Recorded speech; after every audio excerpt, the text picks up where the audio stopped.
الحمدللہ والصلاۃ والسلام علی رسول اللہ۔ دیکھیں، طلاق دینے کا صحیح طریقہ جو طلاق کے ارکان ہیں اور شرائط ہیں، پہلے جو رکن ہے اس کے متعلق جو آ رہا ہے کہ پہلا رکن جس عورت کو آپ طلاق دے رہے ہیں اس کے متعلق 4 شرائط ہیں۔ وہ عورت نکاح میں ہو، عورت کو طلاق دی جا رہی ہے، وہ طہر کی حالت میں ہو، پاکی کی حالت میں ہو، حیض کی حالت میں نہ ہو، یہ سارا ہم نے دیکھا۔ اور عبداللہ بن عمر کے حدیث بھی ہم نے دیکھا کہ جب انہوں نے حیض کی حالت میں بیوی کو طلاق دی تو اللہ کے نبی نے ناراضگی کا اظہار کیا اور اسے کہا بیوی کو واپس لو، اور پھر طریقہ بتایا کہ جب بیوی پاک ہو، حیض کے بعد غسل کرے، پاک ہو، تو پھر اس پاکی میں طلاق دو، اس طہر میں طلاق دو۔ تو یہ طریقہ بتایا۔ یہ 3 شرائط ہم نے دیکھی۔ چوتھی شرط یہ ہے کہ جس طہر میں طلاق دے رہا ہو اس طہر میں اپنی بیوی سے ہم بستری نہ کی ہو، یہ بھی شرط ہے۔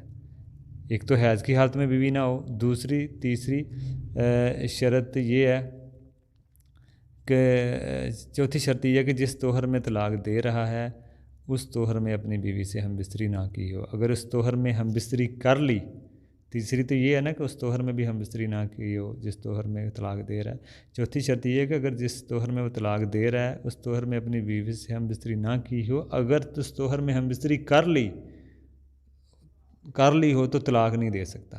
جس عورت کو طلاق دی جا رہی ہے 4 شرائط کا خیال رکھا جائے، ٹھیک ہے نا۔ یہ 4 شرطیں ہیں کہ اگر کسی نے ایسے کر لیا تو پھر وہ طلاق اس طہر اگلے طہر میں بھی نہیں دے سکتا، نیکسٹ طہر کا انتظار کرنا پڑے گا۔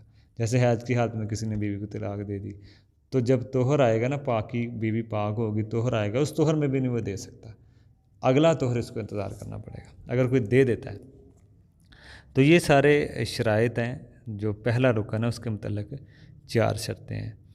باقی دوسرا جو رکن ہے طلاق دینے والے کے لیے، اس کے لیے 3 شرطیں ہیں۔ جو شوہر طلاق دے رہا ہے اس کے لیے بھی تو شرطیں ہیں نا۔ جو شوہر طلاق دے رہا ہے اس کو کیا چیزیں دیکھنی چاہیے؟ پہلے تو ہم نے بیوی کا دیکھا نا کہ بیوی کی حالت کیا ہونی چاہیے۔ اب دیکھیں شوہر جو طلاق دے رہا ہے اس کو کیا چیزوں کو مد نظر رکھنا چاہیے۔ دیکھیں، پہلا کوئی اگر طلاق دے رہا ہے، دی ہے، تو اس سے رجوع کر چکا ہو۔ دوسرے رکن کا متعلق دینے والے کے لیے 3 شرائط ہیں۔ پہلے کوئی اگر طلاق دی ہے تو اس سے رجوع کر چکا ہو۔ اگر پہلے طلاق چل رہی ہے تو دوسری طلاق وہ نہیں دے سکتا، اگر دی تو نہیں مانی جائے گی۔ تو یہ اس میں مسئلہ ہے، یہ سمجھی جائے بات کو کہ اگر پہلے طلاق دی ہے اس سے کیا مراد ہے۔ جیسے ابھی کسی نے طلاق دی ہے، ٹائم سٹارٹ ہو گیا 3 حیض یا 3 ماہ، تو ابھی ٹائم چل رہا ہے تو دوسرے مہینے وہ طلاق نہیں دے سکتا، کیونکہ ابھی ایک طلاق کا پروسیس چل رہا ہے جو 3 حیض ہوتا ہے۔ تو جب طلاق کا پروسیس چل رہا ہے تو وہ دوسری طلاق نہیں دے سکتا، کیونکہ پہلی طلاق ہی پروسیس میں چل رہی ہے، جسے رجعی طلاق بولتے ہیں۔ اگر اس نے طلاق دینی بھی ہے دوسری تو وہ رجوع کر چکا ہو، اصلاحی رجوع، بیوی سے رجوع کر چکا ہو، پھر نیکسٹ کا بھی دے سکتا ہے۔ یہ اس میں مسئلہ ہے۔ تو دوسرے رکن کا متعلق 3 شرائط ہیں کہ اگر طلاق دی ہے تو اس سے رجوع کر چکا ہو، ٹھیک ہے نا۔ پہلے کوئی اگر طلاق دی ہے تو اس سے رجوع کر چکا ہو۔ دوسرا، اگر پہلے طلاق چل رہی ہو تو دوسری طلاق وہ نہیں دے سکتا، ٹھیک ہے نا۔ یہ اس میں مسئلہ ہے، اگر دی تو نہیں مانی جائے گی۔ جیسے کوئی دے دیتا ہے، طلاق کا پروسیس چل رہا ہے اور اس نے طلاق دوسری بھی دے دی، پروسیس ابھی پہلی کا ہی چل رہا ہے، تو نہیں مانی جائے گی۔ قرآن میں آپشن 2 ہی ہیں، جب طلاق دیں تو یا تو عدت میں 3 حیض میں یا 3 مہینے میں، اگر کسی کو عورت کو حیض نہیں آتا، یا تو رجوع کریں، طلاق دے دی ہے، پروسیس چل پڑا 3 حیض یا 3 ماہ، اس ٹائم کے اندر یا بیوی کو رجوع کرے، 2 گاؤں کے ساتھ ہم بستری کر لیں یا ویسے ہی واپس لے لیں پرانے نکاح میں، ایک تو یہ آپشن ہے، یا اسے چھوڑ دیں، عدت کے بعد وہ چھوڑ دیں، وہ نکاح سے نکل جائے گی۔ جب بندہ بیوی کو طلاق دیتا ہے 3 حیض، وہ بیوی ہی رہتی ہے گھر میں، اسی گھر میں رہنا ہے، جانا نہیں ہے۔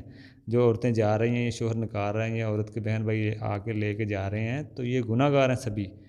یہ کوئی اختیاری مسئلہ نہیں ہے، یہ اللہ کی حدود ہیں، قانون ہے، اللہ کے ضابطوں کو دعوت دینے والی بات ہے۔ عورت اپنے شوہر کے گھر ہی رہے گی، جائے گی نہیں۔ تو عورت کو طلاق دی ہے تو یا تو رجوع کریں پروسیس کے اندر واپس لے لیں بیوی کو، طلاق ایک مان لی جائے گی، یا بیوی کو چھوڑ دیں۔ تیسرا کوئی آپشن نہیں ہے، دوسری طلاق نہیں وہ دے سکتا۔